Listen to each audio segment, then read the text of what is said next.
Hello dear friends, कैसे हैं आप? मस्त रहो, स्वस्थ रहो। सॉल्यूशन चैप्टर के इंपॉर्टेंट पार्ट में आज हम लोग आए हैं। यहाँ पे हम लोग कुछ न्यूमेरिकल्स पढ़ना चाहते हैं, कुछ एमसीक्यूज पढ़ना चाहते हैं। प्रॉब्लम बेस्ड लेक्चर है हमारा। पूरे problems, ways of expressing concentration, colligative properties और वेंट ऑफ फैक्टर्स, सबके ऊपर के प्रॉब्लम हम लोगों को पढ़ने हैं। पहला है percentage wait by wait if 22 gram of benzene is dissolved in 122 gram of carbon tetrachloride. 22 gram benzene को हमने 122 ग्राम कार्बन टेट्राक्लोराइड में डिसॉल्व किया है, तो परसेंटेज वेट बाय वेट कितना है बेंजीन का? ओके, परसेंटेज बाय मास किसका पूछा है? ये इंपॉर्टेंट है।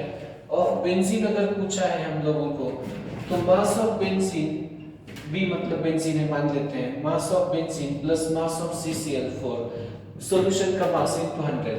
अगर यही मास परसेंटेज आपको CCl4 का पूछते हैं तो mass of CCl4 upon mass of solution आता था। अब ये कितना आएगा बेटा? मास ऑफ बेंजीन तो 22 ग्राम है upon mass of benzene 22 plus 122, ये आएगा multiply by 100। It will come as 22 upon 144 multiply by 100। अब 2 से डिवाइड करते हैं इसको। कैलकुलेशन तो अपनी जगह पे है, 11 इंटू 100 अपॉन 72। 4 से डिवाइड करते हैं, ये 18 7 जा 25 जा। ओके, कैलकुलेशन हम लोग कर सकते हैं। 25 1 जा 25, कैरी 2, 25 जा 25 प्लस 2 27 अपॉन 18 1 जा 18, बचते हैं 9, 18 5 जा 90, 45, 18 3 जा नहीं 82 जा 15.2%। ऑप्शन देख लिख सकते हैं आप लोग। 15.2% क्या होगा बेटा हमारे लिए? बेंजीन का वेट बाय वेट होगा। और अगर कार्बन टेट्राक्लोराइड का भी पूछते हैं तो 100 में से सब्ट्रैक्ट कर सकते हैं हम लोग उसको।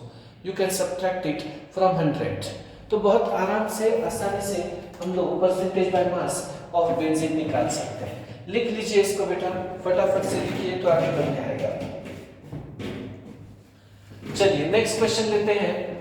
What is molarity of NaOH solution when 10 gram NaOH is dissolved in 500 ml of solution? देखते हैं ये क्या क्वेश्चन है।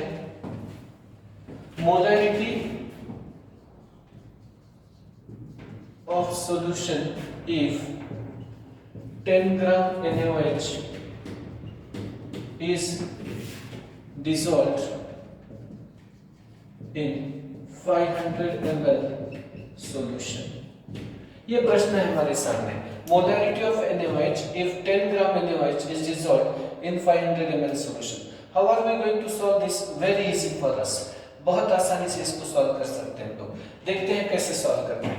मोलैरिटी पूछी है तो मोलैरिटी का फॉर्मूला होता है number of mole upon volume. What is formula of molarity? Number of mole upon volume. अब नंबर ऑफ मोल NaOH के आते हैं weight upon molecular weight, 10 upon NaOH का molecular weight NaOH 23 plus 16 plus 1, तो ये कितना आता है बेटा? 40 ग्राम पर मोल आएगा ये। तो 40 ग्राम पर मोल है तो 40, ये 0.25 मोल है, 1/4 मोल है। ओके, अब वॉल्यूम है 500 ml, 500 ml, तो इसको लिख सकते हैं 500 into 10⁻³ लीटर, क्योंकि मोलैरिटी में वॉल्यूम लीटर में चाहिए। 0.5 लीटर आएगा ये। अब मोलैरिटी आएगा number of mole upon volume 0.25 upon 0.5, तो ये 50 भी लिखे हैं तो भी 1/2 आएगा आपका आंसर। तो 1/2 अगर आता है तो 0.5, this should be your answer. लिख लीजिए बेटा, please be quick to write 0.5 molar, this should be your answer. फटाफट लिखिए बेटा। चलिए अगले प्रॉब्लम की ओर चलते हैं। ओके, आगे बढ़ते हैं इसको लेके। अलग अलग लेवल के वेज ऑफ एक्सप्रेसिंग कंसंट्रेशन में प्रॉब्लम होते हैं। अभी एक प्रॉब्लम और है। What is molarity? What is molarity of solution when 30 ml 0.5 molar H2SO4 is diluted to 500 ml. What is molarity of solution when 30 ml 0.5 molar H2SO4 is diluted to 500 ml? Okay, अब ये dilution formula हम लोगों को apply करना है यहाँ पे। We have to apply dilution formula. क्या होता है डाइल्यूशन फॉर्मूला? तो डाइल्यूशन फॉर्मूला है यहाँ पे, dilution formula is very simple one. It is M1V1 is equal to M2V2। M1 है 0.5, V1 है 30 ml, M2 है निकालना हमको, what is molarity of solution ये निकालना है, V2 है 500। यहाँ पे दोनों वॉल्यूम मिलीलीटर में हम लोग रख सकते हैं आराम से, तो मिली मिली कैंसिल हो जाएगा।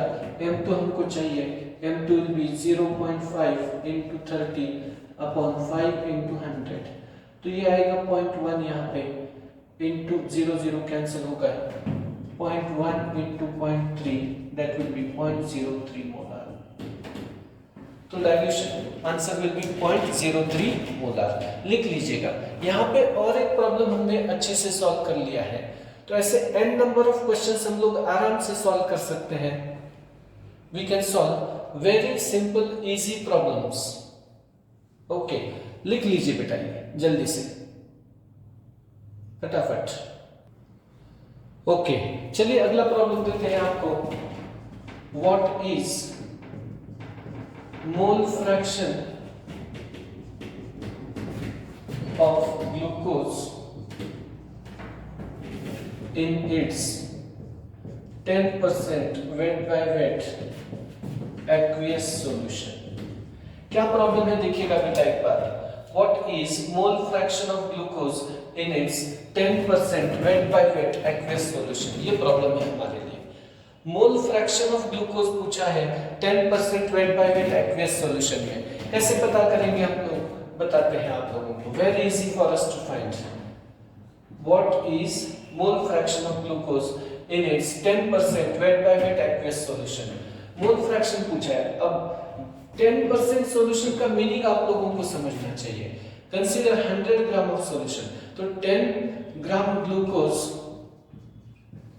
इन 90 ग्राम वाटर होता है। मित्रों ध्यान दें, 100 ग्राम वाटर नहीं लेना है 10% में, 10 gram glucose in 90 gram water. अब मोल्स ऑफ ग्लूकोज चाहिए मोल फ्रैक्शन के लिए, तो ये आते हैं 10/180, क्योंकि ग्लूकोज होता है C6H12O6, 6 कार्बन है, तो एक कार्बन का मास आप 12 जानते हैं, 6 कार्बन का 72 प्लस 12 प्लस 96 180। ये एग्जाम के लिए हमारे पास रेडी होना चाहिए। 1/18 मोल है। और मोल्स ऑफ वाटर अगर चाहिए तो mass of water upon molecular mass of water ये आता है 90/18, तो इट विल बी 5 मोल आएंगे। इसके 5 मोल है, इसके 1/18 मोल है। ओके, अब मोल फ्रैक्शन ऑफ ग्लूकोज अगर चाहिए हम लोगों को, तो moles of glucose upon moles of glucose plus moles of water. Moles of glucose तो 1/18 है, upon moles of glucose 1/18 divide कर सकते हैं हम 0.055 के आसपास ये आएगा 1/18 अगर डिवाइड करते हैं तो। ओके, 0.055 प्लस 5, तो it will be calculated very easily now. ये आराम से हम लोग कैलकुलेट कर सकते हैं। It will B 1/18 divided by 5.055। इसको लिख सकते हैं 0.055 upon 5.055।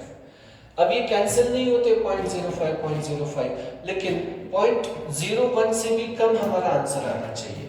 Our answer will be less than 0.01, approximately 0.01 हम लोग लिख सकते हैं। जल्दी से लिख लीजिए बेटा, फटाफट लिखिए तो बेहतर होगा। ओके, मोल फ्रैक्शन निकालने के लिए मोल चाहिए, ये सबसे इंपॉर्टेंट पार्ट था यहाँ पे। For mole fraction we need moles. लिख लीजिए, राइट क्विकली। हो गया लिखना। इसी प्रॉब्लम की धरती पर और एक प्रॉब्लम देते हैं आपको, व्हाट इज मोलैलिटी। चलिए एक पैरेलल प्रॉब्लम देते हैं, what is molality of the solution. What is molality of glucose solution if it in its 10% weight by weight aqueous solution. 10% weight by weight aqueous solution में molarity क्या है glucose solution की, ये हम लोगों को पूछा गया है। अब number of moles of glucose तो हम लोग निकाल ही पाएंगे, परसेंटेज जब दिया है तो ये पहले मानते हैं कि 10 ग्राम ग्लूकोज है इन 90 ग्राम वाटर, 10 ग्राम ग्लूकोज है 90 ग्राम वाटर में, तो मोल्स ऑफ ग्लूकोज तो आ ही जाएंगे 10/180, 1/18 मोल है। ओके, अब मोलारिटी का फॉर्मूला होता है number of moles of solute upon mass of solvent, solvent को 1 लिखते हैं किलोग्राम में, मोल्स ऑफ सोल्यूट तो 1/18 है, 90 ग्राम है तो 90 × 10⁻³ किलोग्राम आना चाहिए, तो ये आता है अपॉन 10⁻³ 90 × 10⁻³, तो -3 ऊपर चला जाएगा, it will B 1000 upon 18 × 90, 0 0 cancel हो जाएंगे। अब हम लोग इसको कैलकुलेट करेंगे 100 upon 18 × 9। Okay, this can be found out very easily, बहुत आराम से आप लोग इसको फाइंड कर सकते हैं। 18 1 जा 18, 18 5 जा 90, 5.56 वगैरह कुछ तो आएगा, रिकरिंग 5 आता है तो 5.56 अपॉन 9, 9 1 जा 9 6 जा 54, कैरी 1 आता है, 9 1 जा 9, 0.62 के आसपास आपका आंसर आना चाहिए। ओके, एग्जैक्ट आप कैलकुलेशन कितने डिजिट तक करना है ये देख सकते हैं। ओके, लिख लीजिए फटाफट से, what is molarity of glucose solution in its 10% weight by weight aqueous solution. जैसे मोल फ्रैक्शन निकाला है, मोलारिटी निकाली है, वैसे कभी कभी मोलारिटी भी पूछी जा सकती है। They may also ask you for molarity. यही प्रॉब्लम इस तरह से भी दिया जाता है, what is molarity, molarity of glucose solution in its 10% weight by weight. एक और डेटा लगता है अगर आपको मोलारिटी निकालनी है परसेंटेज बाय मास से, गिवन इसमें और एक डेटा है, डेंसिटी दिया गया है, डेंसिटी समझिएगा 1.05 ग्राम पर क्यूबिक सेंटीमीटर, ये उन्होंने दिया है डेंसिटी का वैल्यू, गिवन होता है। दो फॉर्मूले हैं, दो मेथड हैं, एक मेथड शॉर्टकट है, एंट्रेंस के लिए बताते हैं, molarity is equal to 10 pd upon molar mass of solute. अब ये 10 इंटू परसेंटेज 10 इंटू डेंसिटी दिया है 1.05 upon molar mass of solute 180 है। कैलकुलेशन करेंगे जो भी आएगा ये आपका आंसर होगा, तो it is 10.5 upon 18, this will be your molarity. ये फॉर्मूला याद रखो आप, एंट्रेंस में बहुत काम में आता है, it is of great use in entrance. लेकिन जिनको ये पता नहीं है वो इसको कैसे करेंगे, फॉर्मूला याद नहीं है, पता ही नहीं है मोलारिटी परसेंटेज से निकालने के लिए, तो मास ऑफ सॉल्यूशन हम लोग लेते हैं 100 ग्राम, तो volume of solution mass volume density के रिलेशन से हम लोग जाते हैं, density is equal to mass upon volume, तो volume is equal to mass upon density, 100 upon 1.05, ये ग्राम है, ये ग्राम पर ml है, तो ये कैंसिल हो जाएगा, 100 अपॉन 1.05 मिलीलीटर आएगा। लीटर में कन्वर्ट करते हैं इसको, तो ये आता है 100 इंटू 10⁻³ अपॉन 1.05 लीटर, ये वॉल्यूम हो गया। अब मोलारिटी के लिए चाहिए number of mole upon volume, number of mole 10 gram glucose है तो 10 अपॉन 180 ये मोल है, और वॉल्यूम इतना है 100 इंटू 10⁻³ अपॉन 1.05, कन्वर्ट कर लीजिएगा आपका आंसर वही आएगा। अब 18 6 108 आता है, तो 0.5 18 5 90, अब कैलकुलेशन करिएगा 15 बचते हैं, तो 18 8 144, 0.58 के आसपास आपका आंसर होना चाहिए मोलारिटी के लिए। लिख लीजिए बेटा जल्दी से, चलिए। तो मोलारिटी, मोल फ्रैक्शन सब कुछ निकाला जा सकता है अगर आप लोगों को परसेंटेज दिया गया है तो। लिख लीजिए इसको, चलिए फटाफट। ओके, चलिए अगला प्रॉब्लम देते हैं आपको। What is mole fraction of solute in its 1 molar aqueous solution? What is mole fraction of solute? Mole fraction of solute in its 1 molar aqueous solution. 1 molar aqueous solution में मोल fraction of solute आपने निकालना है. Okay, mole fraction of solute you have to find in its 1 molar aqueous solution. कैसे पता करेंगे हम लोग मोल fraction of solute? Molarity given है, ये बात ध्यान से देखें. 1 molar aqueous solution है. 1 molar means 1 mole solute per kilogram of solvent. तो मास ऑफ सॉल्वेंट पर किलोग्राम मतलब 1 किलोग्राम होता है, और मोल्स ऑफ सोल्यूट तो आ गए हैं आपके पास 1 है. 1 मोलर, 2 मोलर बोलते हैं तो 2 मोल सोल्यूट, 5 मोलर बोलते हैं तो 5 मोल सोल्यूट. तो सोल्यूट के मोल है, सॉल्वेंट का मास है आपके पास, मास ऑफ सॉल्वेंट है 1 किलोग्राम है. ये तो 1000 ग्राम आएगा क्योंकि ये वाटर है. अब मोल्स ऑफ वाटर भी आ जाएंगे आपके पास 1000/18. These are what? Moles of water. अब आपको चाहिए मोल फ्रैक्शन ऑफ सोल्यूट. तो मोल फ्रैक्शन ऑफ सोल्यूट का फॉर्मूला होगा moles of solute upon moles of solute plus moles of solvent. Okay, solute के मोल कितने हैं? तो 1 मोल है. सॉल्वेंट के मोल कितने हैं देख लीजिएगा बेटा. How many moles of solvent are? Solute के मोल 1, सॉल्वेंट के 1000/18. सिंपलीफाई कर सकते हैं इसको. कैलकुलेशन अपनी जगह पे 1/18 प्लस 1000/18. ये 18 ऊपर जाएगा तो 18/1018. अगर 18/1000 रहता तो 0.018 आता. अब उससे थोड़ा कम होगा कैलकुलेशन, 0.017 के आसपास आपका आंसर आना चाहिए. लिख लीजिए. इंपॉर्टेंट होता है कैलकुलेशन क्विकली करना. It is important that you do the calculations quickly. Swift होना चाहिए कैलकुलेशन में. कैलकुलेशन में टाइम पास बिल्कुल अलाउड नहीं है. लिख लीजिए बेटा.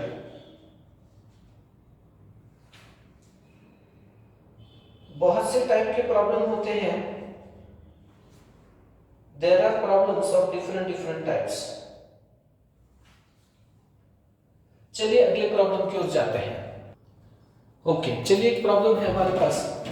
How many Cl minus ions are present in 100 ml 0.25 molar CaCl2 assuming complete ionization. Assuming complete ionization. पूरी तरह से CaCl2 आयनाइज होता है ऐसे अगर मान रहे हो आप, तो कितने Cl माइनस आयंस प्रेजेंट है? 100 ml 0.25 मोलर CaCl2 में. अब देखिएगा ये प्रॉब्लम मोल्स से रिलेटेड होता है. 1 मोल कैल्शियम क्लोराइड अगर आयनाइज होता है तो आप लोगों को इससे मिलने वाले हैं 1 मोल कैल्शियम प्लस 2 मोल क्लोराइड आयंस एक्वेस सॉल्यूशन में. तो 1 मोल कैल्शियम क्लोराइड से 2 मोल क्लोराइड आयन मिलने वाले हैं. मोल्स कितने ये निकाल लेते हैं पहले.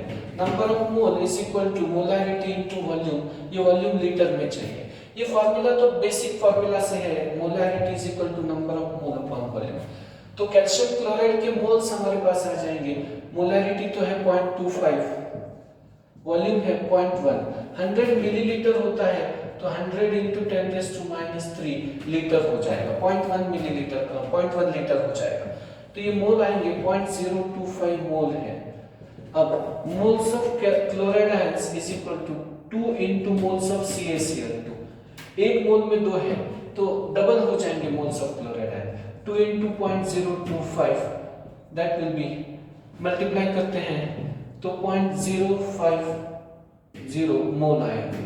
अब नंबर ऑफ क्लोराइड आयन अगर चाहिए तो इनटू एवोगाड्रो नंबर कर देते हैं 0.05 into 6.02 into 10⁻23.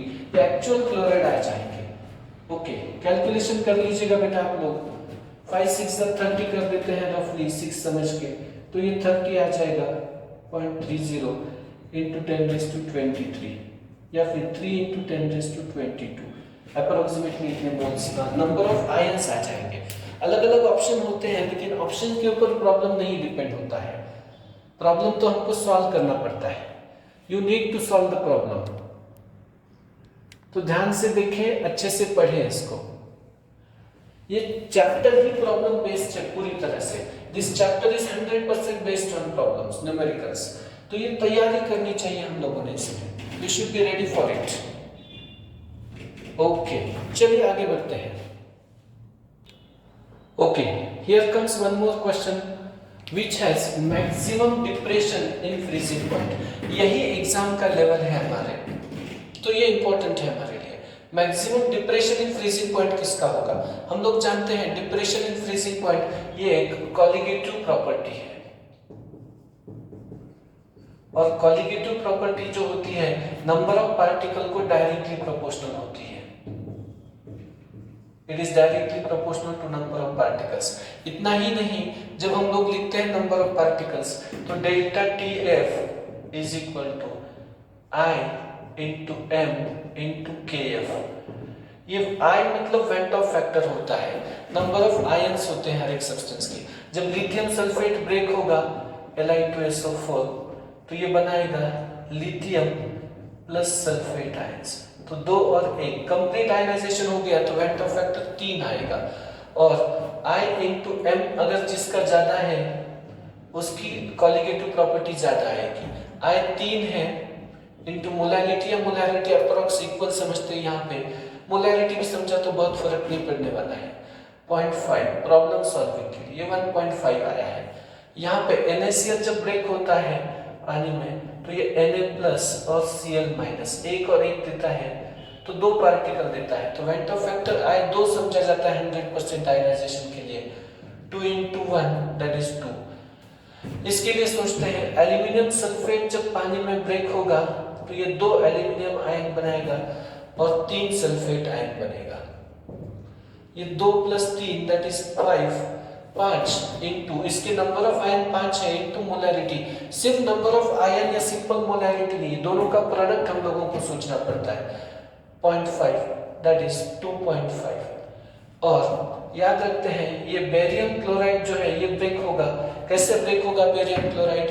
Barium double plus plus 2Cl minus, इस तरह से ब्रेक होगा बेरियम क्लोराइड। अब ये 1 और ये 2 3 आयंस इसमें हो जाएंगे। There are 3 ions with barium chloride। तो I into M का प्रोडक्ट जो हो जाएगा, कंप्लीट आयनाइजेशन एज्यूम किया है हमने यहाँ पे, तो ये 3 into 0.5 इट विल बी 1.5। तो अगर हम लोगों को पूछा है कि डिप्रेशन कहाँ जाता है, याद रखते हैं कोई भी कॉलिगेटिव प्रॉपर्टी जो होती है, कॉलिगेटिव प्रॉपर्टी चाहे वो एलिवेशन इन बॉइलिंग पॉइंट है, चाहे वो डिप्रेशन इन फ्रीजिंग पॉइंट है, कोई भी है, तो ये हम लोग बताते हैं डायरेक्टली प्रोपोर्शनल होती है number of particles of solute को। तो जहां पे पार्टिकल ज्यादा आएंगे I इंटू एम का प्रोडक्ट ज्यादा आएगा वहां पे, तो हमारा आंसर हो जाएगा C। लेकिन अगर फ्रीजिंग पॉइंट पूछते हैं, याद रखिए freezing point inversely proportional to number of particle होता है। तो फ्रीजिंग पॉइंट सबसे मतलब जिसमें डिप्रेशन ज्यादा है, तो याद रखते हैं इसमें डिप्रेशन ज्यादा है तो इसका फ्रीजिंग पॉइंट लोएस्ट आएगा। तो फ्रीजिंग पॉइंट का ऑर्डर और डिप्रेशन ऑफ फ्रीजिंग पॉइंट का ऑर्डर अलग अलग हो सकता है। ये C का सबसे कम फ्रीजिंग पॉइंट होगा, then will be having B, then A is equal to D। ये फ्रीजिंग पॉइंट का ऑर्डर है। और डिप्रेशन ऑफ फ्रीजिंग पॉइंट का ऑर्डर होगा C, B, A is equal to D। इस तरह से डिप्रेशन ऑफ फ्रीजिंग पॉइंट का, ये बड़े काम की बात है बेटा, फट लिख लो। चलिए be quick to write it, 1 minute के अंदर लिखिए। ये एंट्रेंस में आने वाला क्वेश्चन है, यही क्वेश्चन के लिए हम लोगों ने पढ़ना है पूरी तरह से, इसी टाइप के क्वेश्चन होते हैं, ठीक है। Here comes the next question for us. For aqueous solution of FCH2COOH, इसका नाम भी दे सकते हैं प्रॉब्लम में, इसका नाम है मोनोफ्लोरो एसिटिक एसिड या सिंपली फ्लोरो एसिटिक एसिड बोलते हैं, मोनोफ्लोरो एसिटिक एसिड। तो फॉर मोनोफ्लोरो एसिटिक एसिड या fluoro acetic acid van't Hoff factor is, ये पता करना है हम लोगों को। कैसे vector factor alpha degree of dissociation is equal to i minus 1 upon n dash minus 1 होता है। ये वेक्टर फैक्टर i होता है। अब मोनोफ्लोरोएसिटिक एसिड के लिए जो n डैश है ये x plus Y number of ions 1 mole से आते हैं जितने ब्रेक होने के बाद। FCH2COOH ये मोनोफ्लोरोएसिटिक एसिड है। जब पानी में ये जाएगा तो इसका आयनाइजेशन होगा और H प्लस देता है, एसिड H प्लस देता है। ये कॉमन सेंस है हमारे लिए अभी। FCH2COO minus plus H plus. अगर इसका 1 मोल है तो ये 1 और ये 1 ये इसको हम लोग माइनस और प्लस मन ही मन समझ लेते हैं। एक्चुअली ये डेल्टा चार्जेस होने चाहिए, पानी में जाने के बाद में ये आयनाइज होते हैं। तो ये 1 और ये 1 तो ये n डैश की वैल्यू 2 आ जाएगी। तो हमारा alpha is equal to i minus 1 upon 2 minus 1 होगा। तो alpha is equal to i minus 1 upon 1। i vector factor अगर पूछते हैं i तो ये 1 इधर शिफ्ट हो जाएगा, 1 प्लस अल्फा। हमारा option 1 plus alpha C option हो जाएगा। लिख लीजिएगा बेटा। ये टाइप के क्वेश्चंस बहुत सारे आते हैं और इजी मार्क्स होते हैं। न्यूमेरिकल से भी बहुत सारे बच्चे डरते हैं, लेकिन डर के आगे जीत है। मैं फिर से बोलता हूँ, डर के आगे जीत है, याद रखिएगा। पक्के मार्क मिलते हैं न्यूमेरिकल्स के, आउट ऑफ मार्क्स मिलते हैं, तो इसीलिए डरना नहीं है। ओके, लिख लीजिए बेटा जल्दी से, बी क्विक। आगे बढ़ते हैं इसको लेके। Okay, here comes the next multiple choice question. पहले प्रश्न पढ़ लीजिए आराम से, क्या है। Which 0.1 molar aqueous solution will have highest OP? OP मतलब ओम प्रकाश नहीं है, ये OP मतलब है ऑस्मोटिक प्रेशर। ओके, तो सबसे ज्यादा ऑस्मोटिक प्रेशर इनमें से कौन एग्जिबिट करेगा, शो करेगा, एग्जर्ट करेगा? अल्फा 1 है, डिग्री ऑफ डिसोसिएशन 1 है।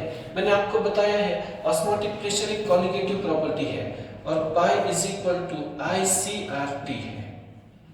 अब जिसका वेक्टर फैक्टर ज्यादा है उसमें कॉलिगेटिव प्रॉपर्टी ज्यादा आएगी, I के ऊपर डिपेंड करेगा, क्योंकि C तो सबके लिए सेम आता है। अब जब डिसोसिएशन डिग्री ऑफ डिसोसिएशन 1 होता है when alpha is equal to 1 I is equal to x plus y. अब ये Na1 है, Cl1 है, तो ये NaCl के जो पार्टिकल आने वाले हैं ये 2 पार्टिकल आएंगे, 1 plus 1, that will be 2 out there. तो ये x प्लस वाई यहाँ पे 2 आने वाला है, वेक्टर फैक्टर 2 आने वाला है। ये डाइवैलेंट है, वैलेंसी से रिलेशन नहीं है, नंबर ऑफ आयंस है, ये भी 2 पार्टिकल होंगे। बेरियम क्लोराइड में बेरियम का 1 और क्लोराइड के 2 आयन होंगे, 1 प्लस 2, 3 आयंस बन जाएंगे यहाँ पे। एल्यूमिनियम सल्फेट में एल्यूमिनियम के 2 और सल्फेट के 3 हैं, 2 एल्यूमिनियम बनेंगे। इसको अगर चाहे तो डिसोसिएशन बता सकते हैं, 2Al3 plus 3SO4 minus minus, 5 particle है। तो वेक्टर फैक्टर जिसका ज्यादा है उसका ऑस्मोटिक प्रेशर सबसे ज्यादा होगा। तो हमारा आंसर डी है, गिवन कंडीशन के अनुसार है। आप लोग ये मत सोचिएगा कि मैग्नीशियम सल्फेट का सॉलिडिटी कम है या ज्यादा है, इससे कोई मतलब नहीं है वहां पे। Okay, it doesn't have any meaning out there. लिख लीजिए बेटा जल्दी से, please be quick to write it. हो गया है लिखना आपका?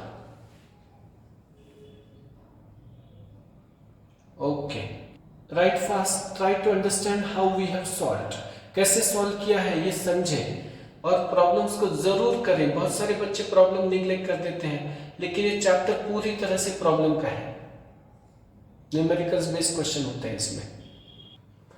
Here comes next question in front of us, which has same vector factor as that of K4FeCN6। K4FeCN6 है, पोटेशियम फेरोसाइनाइड है। पोटेशियम फेरोसाइनाइड के इसमें जितना वेक्टर फैक्टर है उतना इनमें से किसके लिए है? Assuming alpha is equal to 1 जब नहीं गिवन है तो डिग्री ऑफ डिसोसिएशन 1 माना जाएगा। अब K4FeCN6 में K4 ये पूरी तरह से आयनाइज जब होता है तो नंबर ऑफ पार्टिकल यहाँ पे आएंगे 4K प्लस FeCN6 4 माइनस, इस तरह से ये नंबर ऑफ पार्टिकल आएंगे। 4K प्लस होंगे और FeCN6 4 माइनस, इतने नंबर ऑफ पार्टिकल्स यहाँ पे आ जाएंगे। अब अगर ये ट्रू है तो 5 पार्टिकल इसने बनाए हैं, 4 और ये 1, 5 पार्टिकल बनाए हैं। अगर अल्फा 1 होता है तो I x plus y होता है 4 plus 1 5 आता है वेंट ऑफ फैक्टर इसका। तो अब 5 किसका, इसका देखते हैं, पोटेशियम फेरिसाइनाइड 3 और ये स्क्वायर ब्रैकेट 1 4 है, तो ये आंसर नहीं है। एल्यूमिनियम 1 है, 3 नाइट्रेट आते हैं, तो ये भी हमारा आंसर नहीं होना चाहिए। This should not be our answer here. AlCl3 भी नहीं आएगा। Al2SO4 जब ब्रेक होगा तो number of particle equal same आएंगे, 2Al3 plus 3SO4 minus minus. तो देख लीजिएगा बेटा, पढ़ लीजिएगा आराम से इसको। ओके, लिखना हो गया क्या, देख लीजिएगा। If it is finished it's all right.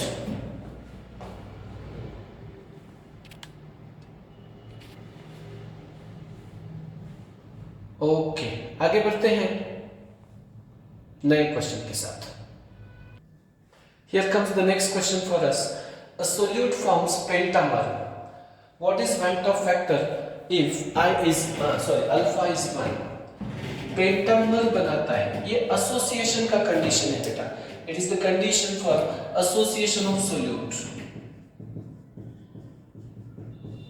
ये association of solute का example बन रहा है। और association of solute बताते हैं हम लोग 5 moles of A gives you A5। जब डाइमर होता है तो 2A gives you A2 होता है। मर मतलब मॉलिक्यूल होता है और यूनिट होता है, और पेंटामर मतलब 5 मॉलिक्यूल इसमें साथ में आ रहे हैं। मर मीन्स मॉलिक्यूल या फिर यूनिट, पेंटामर मतलब 5 मॉलिक्यूल साथ में आते हैं यहाँ पे। अब हम लोग इसको फॉर्मूला डायरेक्टली यूज कर सकते हैं। Degree of association alpha is equal to 1 minus I upon 1 minus 1 upon n। ये n होता है order of association. What is this n? Order of association है। तो ये लिखना बिल्कुल आसानी से हो जाएगा हमारा। अल्फा 1 समझते हैं 1 minus I upon 1 minus 1 upon 5। Okay, क्योंकि ऑर्डर ऑफ एसोसिएशन 5 है यहाँ पे, तो अब ये सिंपली सॉल्व हो जाएगा। 1 minus 1 by 5 it will be 4 by 5। तो 1 minus I will be equal to 4 by 5।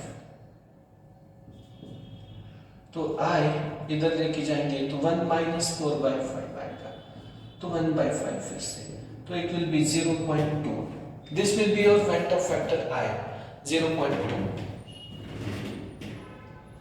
याद रखते हैं ये I is equal to 1 upon n हो जाता है if alpha is equal to 1। तो अगर डाइमर बना रहे हैं हम लोग तो डाइमर के लिए I होता है 1/2, ट्राइमर के लिए I होता है 1/3, टेट्रामर के लिए I होता है 1/4 एंड सो ऑन। पेंटामर के लिए 1/5 हो जाएगा। चलिए लिख लीजिए, ये बड़े काम के क्वेश्चन मैंने बताए हैं आप लोगों को। दीज आर क्वालिटी क्वेश्चंस और बेसिक से ऊपर सिंपल एप्लीकेशन है। बहुत हार्ड एक्सप्लेनेशन नहीं दिया है हमने, इजी सिंपल स्ट्रेट एक्सप्लेनेशन दिया है सॉल्यूशन चैप्टर के लिए। जरूर लिखें, जरूर अटेंड करें बेटा। स्टेप वाइज लर्निंग कॉन्फिडेंस को बढ़ाता है। मैं आपको डरा नहीं रहा हूं, बहुत कॉम्प्लिकेशन लेवल तक हम लोग जाएंगे, लेकिन धीरे धीरे।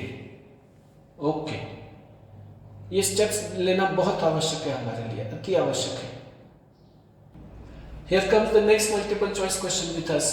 What is freezing point of 0.5 molar aqueous KCl solution? Freezing point of 0.5 molar aqueous KCl solution का freezing point क्या है, ये हम लोगों को पता करना है। देखते हैं, ये डेल्टा TF होता है depression of freezing point.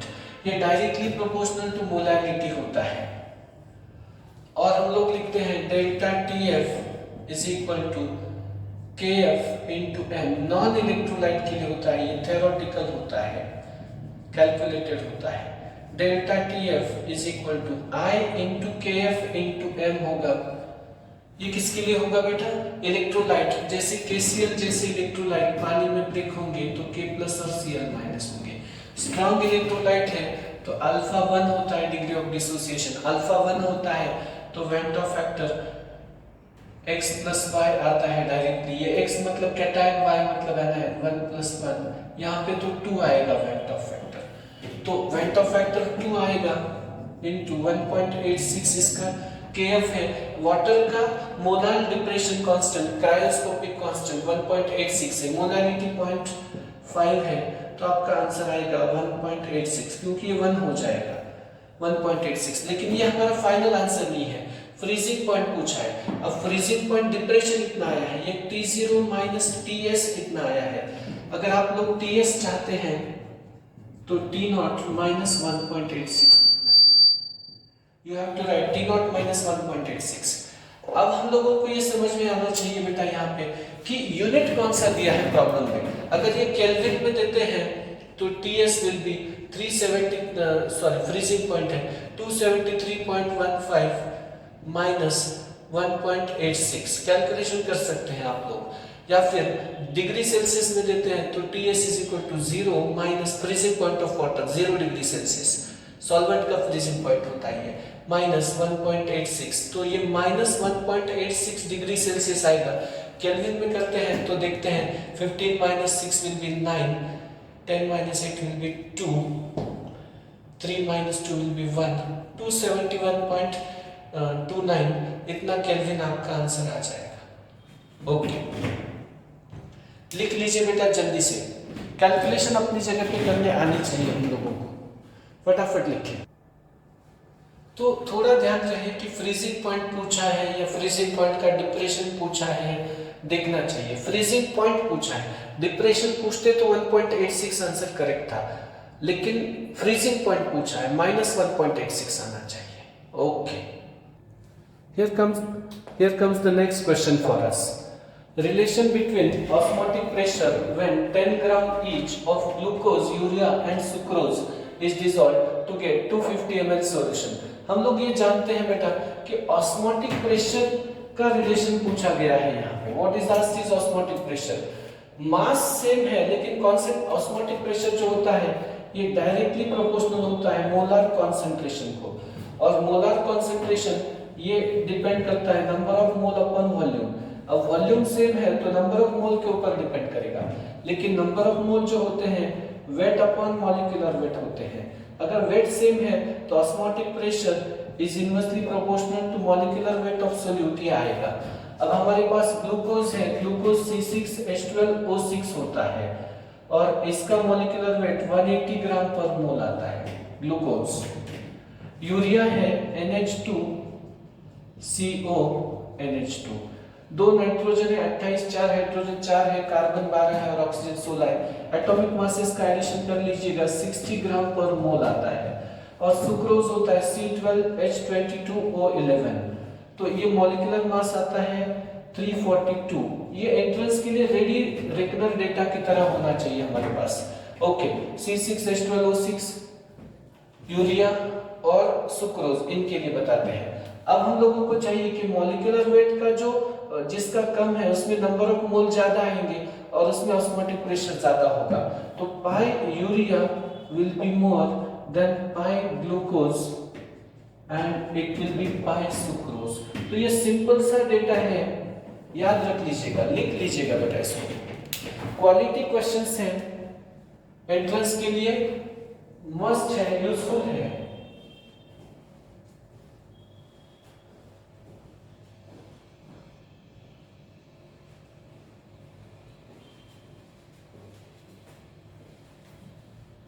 Okay, आगे बढ़ते हैं। ओके, चलिए नेक्स्ट प्रॉब्लम दे रहे हैं। 5% solution of sucrose is isotonic with 1% solution of X. 5% solution of sucrose is isotonic with 1% solution of X. Molecular weight of X, molar mass of X कितना है ये पूछा गया है। अब आइसोटोनिक सॉल्यूशन का अर्थ हम लोग अच्छे से जानते हैं। What we mean by the term isotonic? Isotonic वह सॉल्यूशन होता है जो इक्वल ऑस्मोटिक प्रेशर एक्सर्ट करता है। ओके, तो isotonic solution they exert same osmotic pressure, और osmotic pressure सेम होता है तो Van 't Hoff Avogadro law के अनुसार उनमें number of solute particle same होते हैं, तो they must have same number of solute particles. अगर वॉल्यूम सेम है तो टेम्परेचर प्रेशर कंडीशन सेम होते समय ये अप्लाई होता है। हम लोग जानते हैं pi is directly proportional to C, pi is directly proportional to n upon V. अगर पाई 1 ये समझो v सेम है और पाई सेम है तो n1 पाई v सेम है, इक्वल है ऑस्मोटिक प्रेशर और वॉल्यूम, तो n1 is equal to n2 आता है। तो नंबर ऑफ मोल सेम आते हैं, number of solute particle same आते हैं, तो moles of sucrose it is equal two moles of x। Okay, अब नंबर ऑफ मोल तो वेट अपॉन मॉलिक्यूलर वेट से बताते हैं हम लोग। वेट है सुक्रोज का समझो 5% में, अपॉन मॉलिक्यूलर वेट सुक्रोज का C12H22O11 ये आता है 342। 1% ऑफ x है तो वेट जो लेना है 1 लेना है हमने यहाँ पे फास्ट कैलकुलेशन के लिए, upon molecular weight of x, molar mass of x। तो molar mass of x will be reciprocal कर लेते हैं दोनों को, 342/5, तो 5 6 30 बचते हैं 4, 5 8 40 बचते हैं 2, 68.5 ग्राम पर मोल हमारा आंसर आना चाहिए। ऐसे टाइप के भी बहुत सारे प्रॉब्लम आते हैं, मैं हर एक टाइप को टच करने की कोशिश कर रहा हूँ। तो number of types of problems इसमें बहुत सारे इंक्लूड किए हैं हमने। I have included many problems in this unit, तो अच्छे से पढ़िए।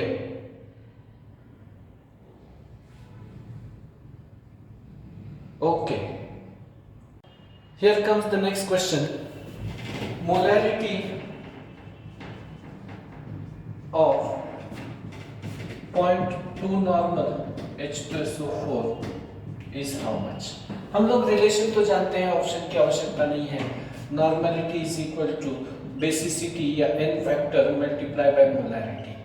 तो H2SO4 ये डाइबेसिक एसिड है, it is dibasic diprotic acid, तो molarity is equal to normality upon basicity. 2H plus देता है ये, तो नॉर्मेलिटी 0.2 है अपॉन 2, तो 0.1 नॉर्मल हो जाएगा, 0.1 मोलार हो जाएगा। इजी प्रॉब्लम होते हैं, हम लोगों को तैयारी कर लेनी चाहिए।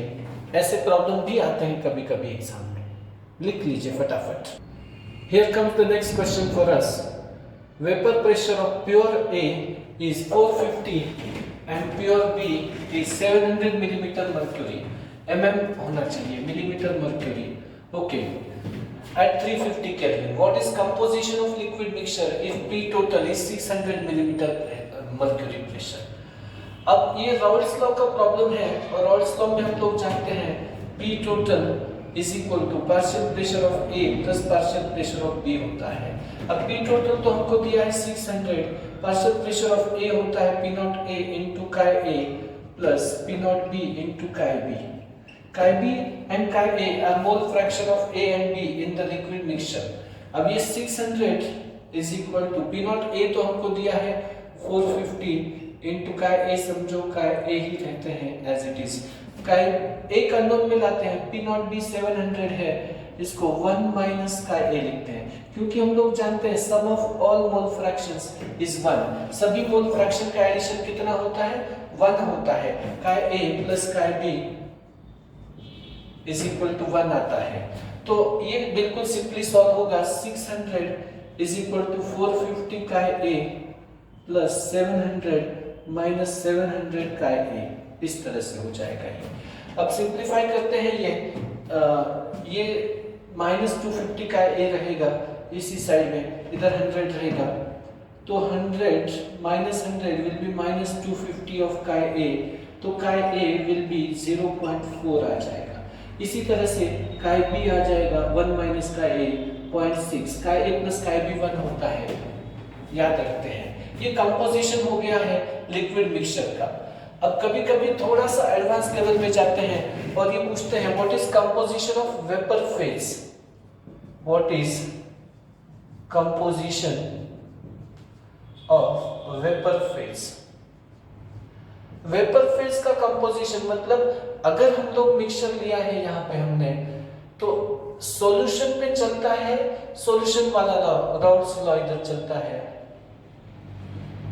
और वेपर गैस फेज में चलता है Dalton's law of partial pressure. Okay, तो Dalton's law of partial pressure इधर चलता है, राउल्स लॉ इधर चलता है। वेपर फेज में मोल फ्रैक्शन समझो हमने लिखा है YA, तो ये आता है PA अपॉन P टोटल। अब PA कितना है हम लोग निकाल सकते हैं, PA है P नॉट A इंटू काय A upon P total. P not A into काय A, P नॉट A की तो वैल्यू 450 है, काय है 0.4 है हमारे पास, कहाँ गया यहाँ पे 0.4, तो ये आएगा 450 इंटू 0.4 अपॉन 600। 0 0 कैंसिल हो जाएंगे, डिवाइड करते हैं 3 से, तो ये आएगा 15 से डिवाइड होगा, 15 3 जा 15 4 जा 60, 15 3 जा 0.1 आएगा, तो 0.3 आएगा ये। तो mole fraction of A in vapor phase is 0.3 and mole fraction of B in vapor phase is 0.7। ये एंट्रेंस लेवल में पहुंच गए हम लोग, याद रखिएगा, बिल्कुल आराम से प्रॉब्लम सॉल्व होना चाहिए हमारी तरफ से। Clean clear crystal clear understanding के साथ चलिए इस प्रॉब्लम को। ये इंपॉर्टेंट है, बहुत इंपॉर्टेंट क्वेश्चन है बेटा ये। It is very very important question from entrance point of view. ऐसे बहुत सारे क्वेश्चंस हमने थियरी में भी फॉर्मूला में बताए हैं, आगे भी वीडियोस आने वाले हैं इसके, लिख लीजिए बेटा फटाफट। इंपॉर्टेंट है, राउल्स लॉ का ये एप्लीकेशन हुआ है, this is application of Raoult's law. Okay, चलिए आगे बढ़ते हैं कुछ और क्वेश्चंस के साथ में। Here comes the next problem for us. Vapor pressure of 2.1% solution of non-electrolyte in water at 373 Kelvin is 755 millimeter mercury. Molar mass of solute क्या है? यहाँ पे दो हिस्से हैं, एक तो ये Raoult's law for non volatile solute वाला प्रॉब्लम है, वेपर प्रेशर दिया है तो, और दूसरा है 373 केल्विन दिया है। ये 373 केल्विन वाटर के लिए खास वैल्यू है, बॉइलिंग पॉइंट ऑफ वाटर है। At 373 Kelvin, that is boiling point of water, vapor pressure of water is equal to external pressure, normal pressure, that is 760 millimeter mercury। ये P not है, याद रखते हैं। वेपर प्रेशर ऑफ सॉल्यूशन आपको दिया है PS 755 millimetre mercury. Molar mass of solute पूछा है, तो अप्रोक्सीमेट मोलार मास अगर हम लोग चाहते हैं तो जानते हैं delta P upon P not is equal to chi2 होता है। Relative lowering of vapour pressure is equal to mole fraction of solute होता है। अप्रोक्सीमेटली N2 by N1 होता है ये, और क्योंकि N2 upon N1 plus N2 dilute solution के लिए N1 plus N2 N1 लिखा जाता है। अब हम लोग यहाँ पे लिख पाएंगे बेटा delta P upon P not is equal to chi2 आया है। Delta P upon P not is chi2, ये N2 by N1 होता है, तो delta P upon P not N2 मतलब होता है W2 upon M2, 2 सोल्यूट को समझा जा रहा है, W1 upon M1। M2 चाहिए हम लोगों को यहाँ पे। अब डेल्टा P तो लिख सकते हैं P नॉट माइनस PS होता है 760 minus 755 upon 760 is equal to W2 2.1% solution है, तो 2.1 W2 है हमारा, divided by M2 divided by W1 जब दिया है बेटा, तो अगर 2.1% सॉल्यूशन है तो 100 माइनस 2.1 ये आएगा 0.9, 10 माइनस 3 विल बी 7, 97.9 आएगा W1। क्योंकि समझो 2% होता तो 98% वाटर होता था, तो 97.9 डिवाइडेड बाय M1 मतलब 18 होगा। इस तरह से हम लोग M2 निकाल सकते हैं। कैलकुलेशन आप कंप्लीट करवा लेना इसका। Okay, you can get the M2। Close option जो होगा उसकी तरफ जाना है हम लोगों को। टेक्निक आना चाहिए समझ में। Relative lowering of vapour pressure is equal to mole fraction of solute. इस आधार पर इस प्रॉब्लम को हमने सॉल्व करना है। You have to solve the problem based on relative lowering of vapour pressure. फटाफट से सॉल्व करें बेटा, चलिए। ओके, आगे बढ़ते हैं। Here comes the next problem. decimolar solution of potassium ferrocyanide is 50% dissociated at 300 Kelvin. Find osmotic pressure. कैसे कर सकते हैं हम लोग इसको? How to solve this? अब ये डिसोसिएशन हो रहा है तो वेंट ऑफ फैक्टर की सोच होनी चाहिए। K4 FeCN6 ये ब्रेक होगा तो ये पूरे आयंस होते हैं counter ions 4K plus FeCN6 4 minus, इस तरह से ये बन रहा है। 4 पोटेशियम आयंस है प्लस 4 पोटेशियम फेरोसाइनाइड है यहाँ पे बना हुआ। टोटल आयंस आए हैं 4 और 1 5। अब वेंट ऑफ फैक्टर पहले निकालना पड़ेगा आप लोगों को, क्योंकि ऑस्मोटिक प्रेशर निकालना है तो pi is equal to ICRT। Unit देखना है ऑप्शन में, C तो हमारे पास डेसिमोलर के लिए 0.1 है, R अगर एटमॉस्फेयर में है तो 0.082 है, T है 300 केल्विन। कैलकुलेशन हो जाएगा, सिर्फ I की देर है बस। अब alpha is equal to I-1 upon n-1। Alpha 50% dissociation है तो अल्फा जो होता है परसेंट आयनाइजेशन अपॉन 100 होता है, तो 50 अपॉन 100 दैट इज 0.5 अल्फा। ये 0.5 होता है I-1 अपॉन टोटल पार्टिकल 4 और 1 5 है, 5-1 ये 4 आएंगे, तो 0.5 will be equal to I-1 upon 4, ये 2 आएगा, I इज इक्वल टू 3 आएगा। Therefore went Hoff factor formula ready होना चाहिए, बड़ा काम का फॉर्मूला बेटा ये, it is very very useful formula. अगर ये 3 आता है तो कैलकुलेशन हम लोग आराम से कर सकते हैं यहाँ पे। Okay, you can make this calculations to get your answer. Zeros cancel करेंगे, एक जीरो इसके साथ कैंसिल होता है, 30 into 390 into 0.082 एटमॉस्फेयर आएगा। अगर यही हमारा प्रेशर पास्कल में है तो R की जो वैल्यू है आप लोगों को ये 8.314 और ये मोलर कॉन्सेंट्रेशन भी मोल पर लीटर का मोल पर क्यूबिक मीटर में कन्वर्ट करना पड़ेगा। इसके बजाय तो ये एटमॉस्फेयर में निकाल के 1.013 into 10⁵ से मल्टीप्लाई कर सकते हैं अगर आप एटमॉस्फेयर में चाहते हैं तो। यही मेथड ठीक रहेगा सबसे बेस्ट। एटमॉस्फेयर को पास्कल में कन्वर्ट कर सकते हैं बाद में। राइट क्विकली फटाफट से लिख ले बेटा। चलिए आगे और एक प्रॉब्लम करते हैं। Okay, here comes the next problem. क्या प्रॉब्लम है पढ़ लीजिएगा।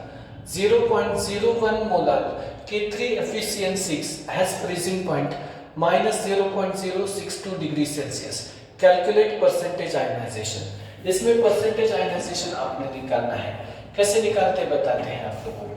ये alpha is equal to I-1 upon n-1 होता है। ये K3 FeCN6 जब ब्रेक होगा तो ये ब्रेक होगा 3K प्लस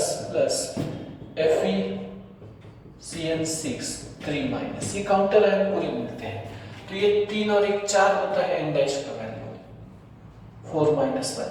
ये I की वैल्यू अगर हमको मिल गई तो हमारा डिग्री ऑफ डिसोसिएशन आ जाएगा और परसेंटेज आयनाइजेशन भी आ जाएगा into 100 करके।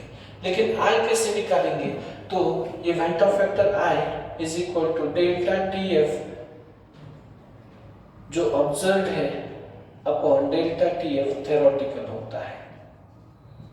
अब ऑब्जर्व डेल्टा TF तो निकाला जाता है, delta TF is equal to T0 minus TS, zero है वाटर का फ्रीजिंग पॉइंट -0.062, तो ये आएगा 0.062 करेक्ट आएगा ये ऑब्जर्व 0.062 अपॉन।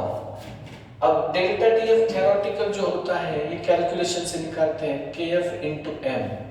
KF है हमारे पास 1.86 into M है 0.01, तो ये आएगा 0.0186। तो कैलकुलेशन करना पड़ेगा हम लोगों को वेंट ऑफ फैक्टर I के लिए 0.062 अपॉन 0.0186, तो ये आएगा 6.2 अपॉन 1.8, 6.2 अपॉन 1.86, लगभग 1.9 ले लेते हैं इसको, डायरेक्टली हो जाएगा 1/3 आ जाएगा ये आंसर 1/3। ओके, ओके, कैलकुलेशन कर लीजिएगा बेटा फटाफट से। सॉरी बेटा, ये 1/3 तो नहीं आ सकता है, 18 3 जा 54, तो 3 पॉइंट समथिंग आना चाहिए आंसर, 3 पॉइंट। तो 18 3 जा 54, बचते हैं 8, 19 समझते, 19 3 जा 57, 5, 3.3 के आसपास आंसर आएगा हमारा वेंट ऑफ फैक्टर के लिए। कैलकुलेशन करेक्ट कर लीजिए, कोई टेंशन नहीं है इस बात का, 3.33 आंसर आ जाएगा इसका वेंट ऑफ फैक्टर का। अब ये 3.33 आया है यहाँ पे, -1 अपॉन आई की वैल्यू रख देते हैं फॉर्मूला में, -1 अपॉन 4 -1, तो ये आएगा 2.33 अपॉन 3, दैट विल बी 3 7 जा 21, बचते 2, 3 7 जा, रिपीट हो रहा है तो 8 लेते हैं। परसेंटेज आयनाइजेशन आता है अल्फा इंटू 100, तो 78% आयनाइजेशन हो रहा है, परसेंटेज आयनाइजेशन इज 78%। लिख लीजिए बेटा, बड़े आराम से ऐसे प्रॉब्लम्स हम लोग सॉल्व कर सकते हैं। We can solve numericals in this way, n number of numericals हम लोग इसके लिए सॉल्व कर सकते हैं, लिख लीजिए अच्छे से। Okay, thank you for the day. बहुत सारी प्रैक्टिस हमने की है, और भी अगर आपके डाउट्स हैं तो कमेंट सेक्शन में जरूर दीजिएगा, डाउट्स पूरे सॉल्व मिलेंगे आपको। Thank you.